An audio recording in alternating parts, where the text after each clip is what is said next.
Fatehpur police अधीक्षक ने दीपोत्सव पर्व को लेकर जनपद वासियों को दिया जागरूकता संदेश।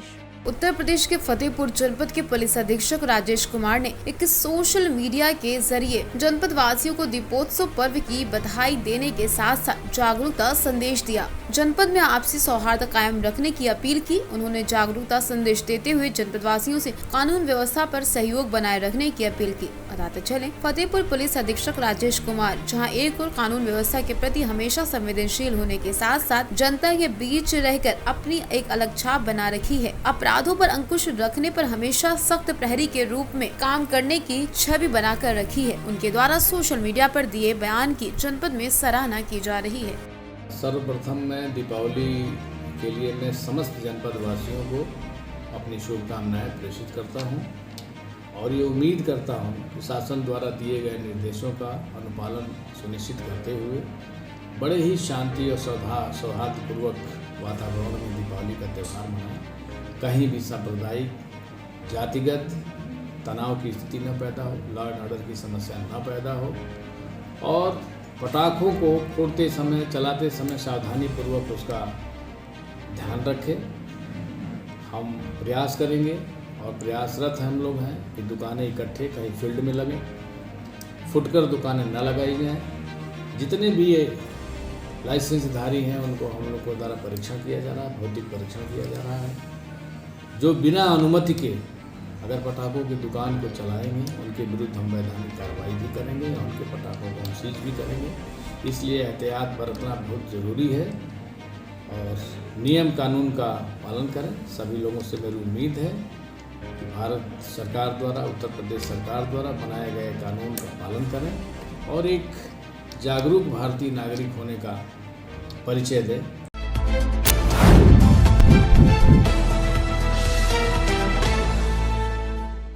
अब आप जाने भगवान रुद्रनाथ के बारे में। बता दें कि आजकल रुद्रनाथ में बर्फबारी शुरू हो चुकी है, तो अब 6 माह तक प्रभु गोपेश्वर में ही रहेंगे विराजमान। रुद्रनाथ के कई गांवों से पैदल डोली यात्रा पहुंची गोपीनाथ के मंदिर में। अब 6 माह तक यही की जाती है रुद्रनाथ की पूजा अर्चना। लाखों की संख्या में डोली यात्रा को देखने की भीड़ उमड़ी। इस मौके पर नगर पालिका अध्यक्ष गोपेश्वर पुष्पा पासवान ने भी रुद्रनाथ की डोली यात्रा के आगमन पर सभी भक्तों का स्वागत किया। मित्रों, और आप देख सकते हैं भगवान रुद्रनाथ की डोली 6 महीने बाद आज अपने गर्भगृह में वापस आप देख बड़ी धूमधाम से यहाँ पे श्रद्धालु आते हुए और भगवान रुद्रनाथ की डोली आज 6 महीने के लिए अंदर यहाँ पे गोपेश्वर में रुद्रनाथ से आज विश्राम लेगी। और आप देख सकते हैं काफ़ी अच्छे यहाँ पर श्रद्धालुओं में जो उत्साह आप देखें भगवान गोपीनाथ की डोली। और आप देख सकते हैं किस तरीके से भीड़ यहाँ पे आज भगवान रुद्रनाथ की डोली आज काफ़ी खचाखच भरा हुआ गोपीनाथ का ये प्रांगण गोपेश्वर में। और गोपीनाथ की ये डोली आज अंदर जाती हुई यहाँ पे 6 महीने के लिए पूजा अर्चना के लिए।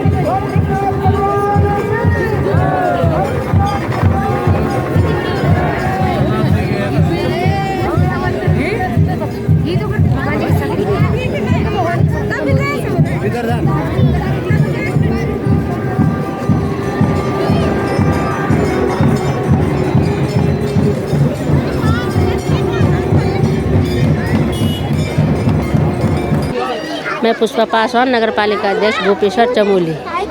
आज भगवान रुद्रनाथ की डोली गोपेश्वर में पधार रही है और हमारे गोपेश्वर नगर के द्वारा भव्य स्वागत हमारे रुद्रनाथ जी का किया जा रहा है। रुद्रनाथ जी गणजेश्वर मंदिर से और देवर खडोरा से आगे डोली पहुंच चुकी है। हमारे गोपेश्वर गांव की जितनी भी श्रद्धालु हैं सब ने यहाँ पर अपने अर्घ लगाए हैं और भव्य स्वागत के लिए यहाँ पर तैयार हैं।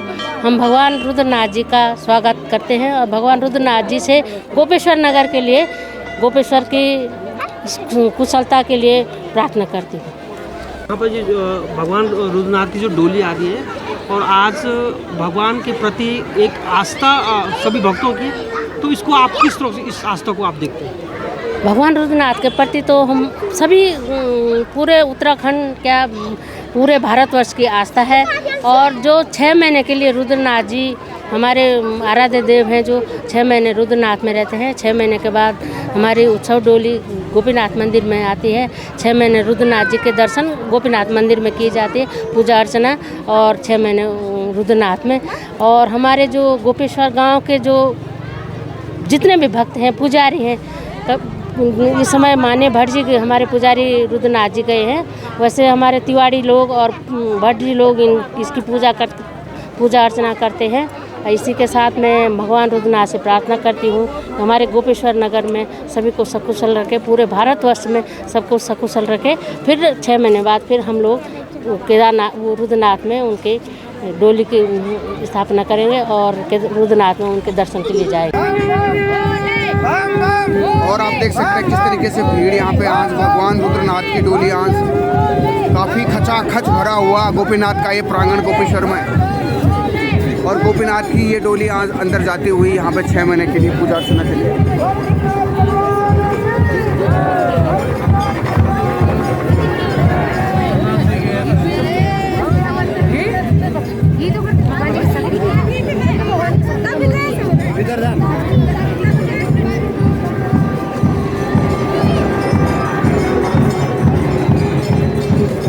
आज आप देख सकते हैं यहाँ पे ये गोपीनाथ मंदिर है और आज रुद्रनाथ की जो डोली यहाँ पे आएगी 6 महीने के लिए यहाँ पे पूजा अर्चना की जाती है डोली की।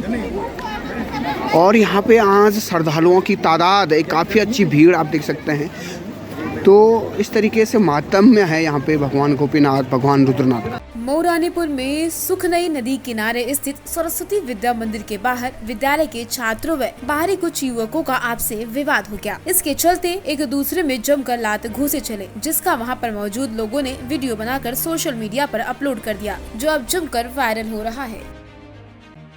मिर्जापुर में 20 अक्टूबर को उत्तर प्रदेश की समस्त महिला मेट्रो द्वारा अपनी 3 सूत्री मांग पत्र जिलाधिकारी मिर्जापुर को देते हुए बताया गया कि हम सभी मेट्रो का चयन निर्गत शासनादेश मनरेगा योजना के अंतर्गत महिला मेटी के रूप में हुआ। मेट्रो ने बताया कि 3050 की समस्त महिला मेट्रो को नियमित रूप से मासिक मानदेय सहित नाग कर्मी पोषित कर नियुक्ति प्रमाण पत्र उपलब्ध कराया जाए। उन्होंने कहा कि उत्तर प्रदेश की समस्त महिला मेट्रो ग्राम पंचायत स्तर पर जियो टैगिंग का संपूर्ण अधिकार देकर शासन द्वारा स्मार्टफोन उपलब्ध कराया जाए। महिला मेट्रो ने जिलाधिकारी मिर्जापुर से कहा कि मेरी मांग शोध पारित कराने में मेट्रो की सहायता करने की मांग की है। सुनीता, कहाँ से आए मझवा ब्लॉक से। आज यहाँ पे जिलाधिकारी के आए हैं, क्या मांगे हैं, किन मांगों को लेके आए हैं? हम लोग महिला मेट से हैं। हम लोग का जब से नियुक्ति 2 साल से नियुक्ति हुआ है, एक भी काम नहीं मिल रहा है। हम लोग अपने मांग को पूरी करने के लिए यहाँ पर आए हैं। उसके बाद हम लोग को उत्तर प्रदेश की सभी समस्त महिला मेट को नियमित रूप से मासिक मानदेय सहित ब्लॉक कर्मी घोषित कर नियुक्ति प्रमाण पत्र उपलब्ध कराया जाए। दूसरा है कि उत्तर प्रदेश की समस्त ग्राम पंचायतों से जो भी महिला मेट नियुक्ति हुई है वहाँ पर अब नियुक्ति न किया जाए। 20 श्रमिकों का जो प्रतिबंध है उसको हटाया जाए। इसके बाद उत्तर प्रदेश की समस्त महिला मेटों को ग्राम पंचायत स्तर पर जियो टैगिंग का संपूर्ण अधिकार देकर शासन द्वारा स्मार्टफोन उपलब्ध कराया जाए। बिना हस्ताक्षर के जो मास्टर रोल है उसको नहीं निकाला जाए, बिना महिला मेट के। अतः महोदय जैसे करबद्ध प्रार्थना है कि मेरी मांगे शीघ्र पारित कराने का आदेश प्रदान करें। महान दया योगी।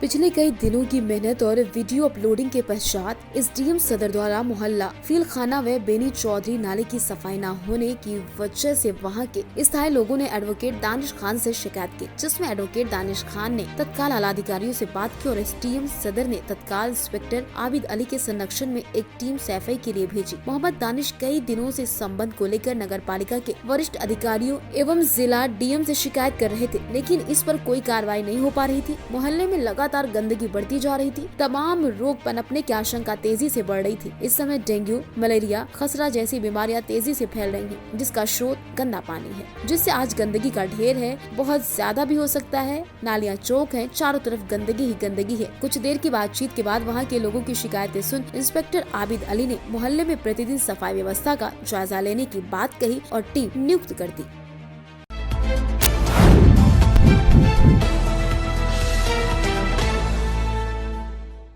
सांसद वरुण गांधी ने बुधवार को बरखेड़ा में करीब 1.25 करोड़ की लागत के 10 अमृत सरोवर का उद्घाटन एवं शिलान्यास किया। इसके बाद उन्होंने आयोजित जनसंवाद कार्यक्रम में शिरकत की। यहाँ उन्होंने कहा कि सभी क्षेत्रवासी मेरा परिवार है, जाति मजहब से ऊपर उठकर सब मेरे अपने हैं। अगर किसी पर कोई दुख आता है या अत्याचार होता है तो वो उनके लिए हमेशा ढाल बनकर खड़े हैं। किसानों, गरीबों, बेसहाराओं की आवाज बनकर उनके सीने से डर निकालना उनका उद्देश्य है। सांसद वरुण गांधी ने कहा कि वो अपनी सांसद निधि से विशेष तौर पर शिक्षा, स्वास्थ्य के क्षेत्र में काम कर रहे हैं ताकि लोग खुशहाल जीवन जी सके। उन्होंने कहा, आशा व आंगनबाड़ी वर्कर का शोषण बंद होना चाहिए, उनके काम के अनुरूप उनको वेतन मिलना चाहिए। इस दौरान पूर्व भाजपा जिला अध्यक्ष धर्मपाल वर्मा, परमेश्वरी दयाल गंगवार, विनय तिवारी, जगदीश भारती, छेदालाल वर्मा, रामदेव गंगवार, अवनीश सिंह, सतपाल मौर्य, वेद प्रकाश दीक्षित, बबलू वर्मा, कमलेश पंडित, वासुदेव गुप्ता मौजूद रहे।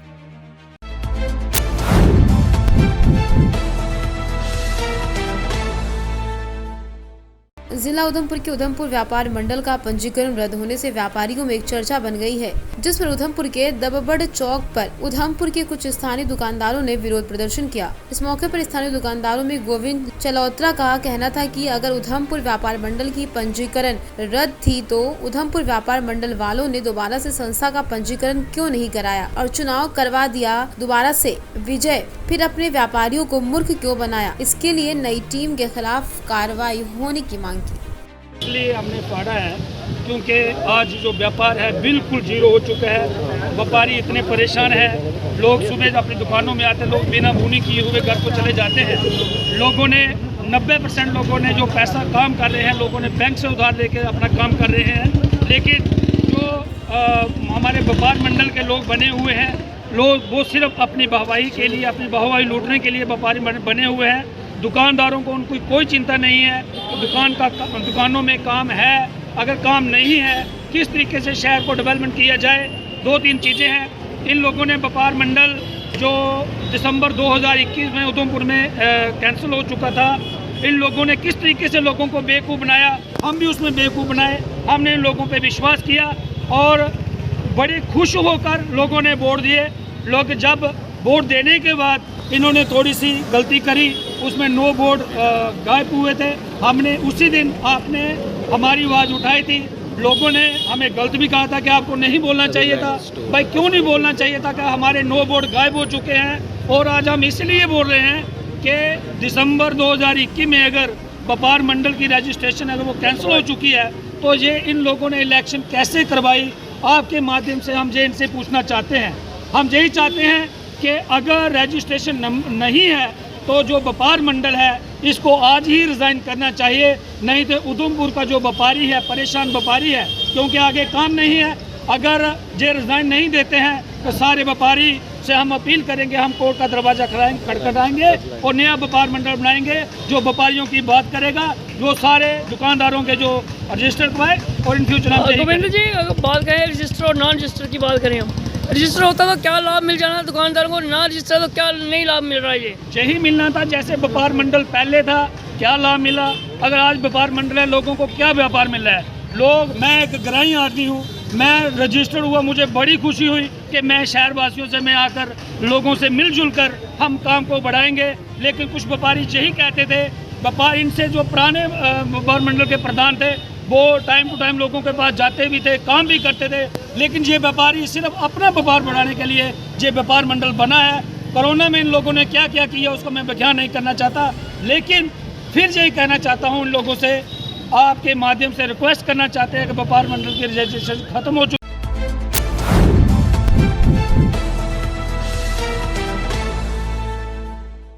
जनपद मेरठ में दीपावली पर्व को लेकर खाद्य सुरक्षा औषधि एवं प्रशासन की टीम ने मिलावटी खाद्य पदार्थों को लेकर अभियान चला रखा है। लगातार टीम जिले में छापेमारी कर नमूने लेकर प्रयोगशाला भेज रही है। इसी क्रम में टीम ने बुधवार सुबह खरखौदा इलाके में मेरठ हापुड़ मार्ग पर काजीपुर बिजली घर के निकट सरधना से दिल्ली जा रहे मावे से भरा टैंकर को पकड़ लिया। इसके बाद पुलिस ने टैंकर में भरे मावे का नमूना लिया। टीम के सदस्य अनिल गंगवार ने बताया कि टीम ने टैंकर से 48 क्विंटल मावा बरामद किया। मावे के नमूने लिए जिन्हें प्रयोगशाला भेजा गया। वहीं मावे को जेसीबी की मदद से नगर निगम के डंपिंग ग्राउंड पर नष्ट कराया जाएगा।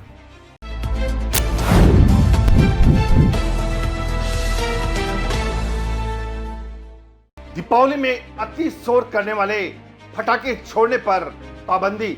आपको बता दें कि असम सरकार के अधीन कार्यरत प्रदूषण नियंत्रण बोर्ड ने अत्यधिक शोर करने वाले फटाकों पर रात्रि 10 बजे से सुबह 6 बजे तक पाबंदी लगाई है। हमारे दर्शकों को बता दें कि सुप्रीम कोर्ट के 2005 के आदेश का पालन करते हुए प्रदूषण नियंत्रण बोर्ड ने यह निर्देश जारी किए हैं। जारी निर्देश द्वारा प्रदूषण नियंत्रण बोर्ड ने अति शोर करने वाले फटाकों के निर्माण, फरोख्त और छोड़ने पर पाबंदी लगाई है। इस सिलसिले में प्रदूषण नियंत्रण बोर्ड ने के अधिकारी बाजार पर कड़ी नजर रखेंगे ताकि विभाग द्वारा जारी निर्देशों का उल्लंघन न हो पाए। आपको बता दें कि इस वर्ष भी पिछले वर्ष के दिशा निर्देशों का अनुपालन किया जा रहा है। इस बार भी फटाके को छोड़ने की अवधि 2 घंटे रखी गई है।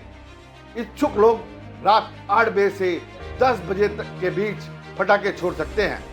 विभाग द्वारा केवल ग्रीन फटाके के फरोख्त की अनुमति दी गई है। हमारे दर्शकों को बता दें कि दीपावली भारतीय समाज का अति प्राचीन और गहरी आस्था वाला त्योहार है। इस त्योहार संग अनेक पौराणिक कथाएं जुड़ी है। भारतीय जनमानस का उदार स्वभाव हर त्योहार का विशेष रंग होता है।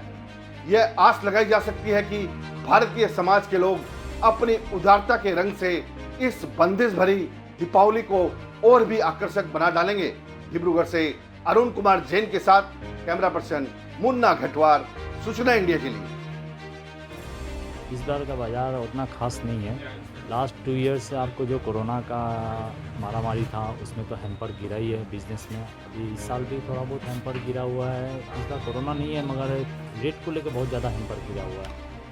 जो कंपनी से जो रेट लग के आया हुआ उसमें तो बहुत ज़्यादा इंक्रीज़ हुआ ही है। यहाँ पे आने के बाद और ज़्यादा इंक्रीज़ हो जाता है। इस वजह से थोड़ा बहुत इस साल कस्टमर लोग कम है। बिक रहा है, माल बिक रहा है, लेकिन फिर भी जिस हिसाब से फॉलो होना चाहिए उसका सबसे फॉलो नहीं है कस्टमर लोग का। और जो टाइमिंग भी जो दिया हुआ टाइमिंग को भी लेके थोड़ा सा प्रॉब्लम इशू आ रहा है कि जो लोग भी आ रहे हैं पटाखा लेने के लिए उन लोग का कहना यही है कि इसमें जो टाइमिंग हम लोग को जो मिला हुआ है हम लोग रात में 10 बजे के बाद फिर फोन नहीं पाएंगे। इस वजह से थोड़ा सा उसके लिए भी प्रॉब्लम हो रहा है कि हम लोग अगर पटाखा लेके जाएंगे तो हम लोग फुटाएंगे कैसे। गवर्नमेंट जो सर्कुलर दिया हुआ है उस हिसाब से तो हमको फुटाना पड़ेगा। इस वजह से थोड़ा सा प्रॉब्लम आ रहा है और टाइमिंग को भी लेके। अगर वो सब टाइमिंग नहीं मिलता तो इंसान रात भर जो पटाखा फोड़ते हैं उन लोग फोड़ते अच्छा लगता है उन लोग को, क्योंकि ये तो दीपावली तो पूरा रात भर उन लोग सेलिब्रेट करते हैं। जितना रात होता है उतना उन लोग सेलिब्रेट करते हैं, मगर रात को तो सेलिब्रेट करने का मौका ही नहीं मिल रहा है।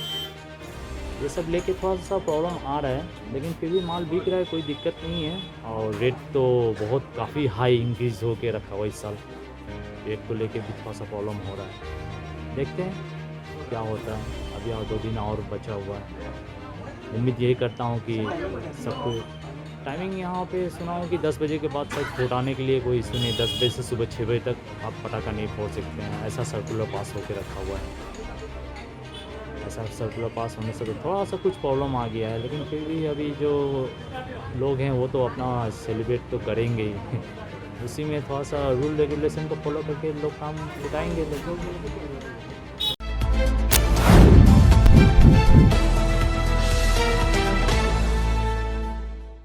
राम जन्मभूमि से लगभग 80 किलोमीटर दूर रुदौली विधानसभा में प्राचीन मां कामाख्या धाम का जीर्णोद्धार होने जा रहा है, जिसका स्थानीय विधायक रामचंद्र यादव ने मंदिर का नया स्वरूप पेश किया। मंदिर का मॉडल मीडिया के सामने पेश करते हुए विधायक रामचंद्र यादव ने कहा कि 24 करोड़ की लागत से इसका जीर्णोद्धार किया जाएगा। रामनगरी अयोध्या में जहाँ एक तरफ भव्य राम मंदिर का निर्माण हो रहा है, दूसरी तरफ अयोध्या में कई महत्वपूर्ण स्थलों को पर्यटन स्थल के रूप में विकसित करने की तैयारी जोरों पर चल रही है। रुदौली विधानसभा के दक्षिणी छोर गोमती तट पर स्थित सिद्धपीठ मां कामाख्या धाम के विकास में गति आई। भाजपा विधायक रामचंद्र यादव के अथक प्रयास से कामाख्या धाम पर्यटन स्थल पहले ही घोषित हो चुका है। अब इस मंदिर के पुनर्निर्माण का काम भी जल्दी शुरू होने की तैयारी चल रही है। प्रदेश के सभी धार्मिक स्थलों का, तीर्थ स्थलों का विकास शुरू हुआ है। उसमें अयोध्या में जिस तरह से धार्मिक स्थलों के विकास को लेकर के भारत की सरकार, उत्तर प्रदेश की सरकार काम कर रही है, उसी श्रृंखला में रुदौली विधानसभा क्षेत्र का ये कामाख्या धाम, जहाँ पर जस्ट पश्चिम दिशा में मेधा ऋषि आश्रम है। हम सब की माँ कामाख्या से प्रार्थना रही हमेशा कि हम इस इलाके की तरक्की और विकास को लेकर के नगर पंचायत का भी जो हम सबका सपना था वो माँ जी ने साकार किया है। और अब जो हमें आपके समक्ष आज मंदिर का एक नया स्वरूप दिया है, उसी को मूर्त रूप देने के लिए हम लोग काम कर रहे हैं और लगभग 24 करोड़ की लागत से इस मंदिर का वह स्वरूप बनने वाला है। साथ ही एक ऐसा पार्क नमामि गंगे योजना का जो माता जी के स्थान से लेकर मेधारी आश्रम तक लगभग 100 बीघे में 10 हेक्टेयर में वन विभाग की जमीन है और 10 हेक्टेयर हमारी जीएस लैंड है, मिला करके 20 हेक्टेयर में एक बहुत बड़ा पार्क है जिसका प्रस्ताव भारत सरकार को गया है। ये दोनों हमारे ऐसे प्रोजेक्ट हैं जिनके साकार होने पर इस अयोध्या जनपद की देवी स्थानों में ये नंबर 1 का स्थान बनेगा। इस तरीके से अयोध्या में विगत वर्षों से भव्य दीपोत्सव कार्यक्रम को किया जा रहा है। हम लोग वहीं से प्रेरणा लेकर के इस बार भी सिद्धपीठ माँ कामाख्या धाम में 22 तारीख को भव्य दीपोत्सव का कार्यक्रम रखा गया है, जिसमें 51,000 की संख्या में यहाँ पर भी विगत वर्षों से दीपोत्सव कार्यक्रम होता आ रहा था, लेकिन इस बार माँ कामाख्या नगर पंचायत गठित होने के बाद में ये प्रथम बार ऐसा है कि इतना भव्य कार्यक्रम होने जा रहा है। और हम लोगों को प्रेरणा भगवान श्री राम के उस पावन नगरी से ही मिली है, क्योंकि राम जी का जो जीवन है, राम जी के जीवन पर आधारित हम लोगों का ये जीवन, राम जी के जीवन में माता सीता का भी बहुत त्याग रहा है और माता सीता कहीं न कहीं शक्ति के स्वरूप रही हैं और उसी शक्ति के आधार को मान करके माता दुर्गा भी आज शक्ति स्वरूपा हैं, आज सिद्ध स्वरूपा हैं। तो हम उन्हीं के चलचित्रों का स्मरण करके आज सिद्धपीठ माँ कामाख्या धाम पर 22 अक्टूबर को भव्य दीपोत्सव का आगाज कर रहे हैं। और ये निश्चित तौर से हम कह सकते हैं कि जिस प्रकार से वहाँ से प्रेरणा लेकर के ये दीपोत्सव कार्यक्रम को किया जा रहा है, सिद्धपीठ माँ कामाख्या धाम में ये दीपोत्सव एक दिव्य और नए कीर्तिमान को गढ़ने जा रहा है।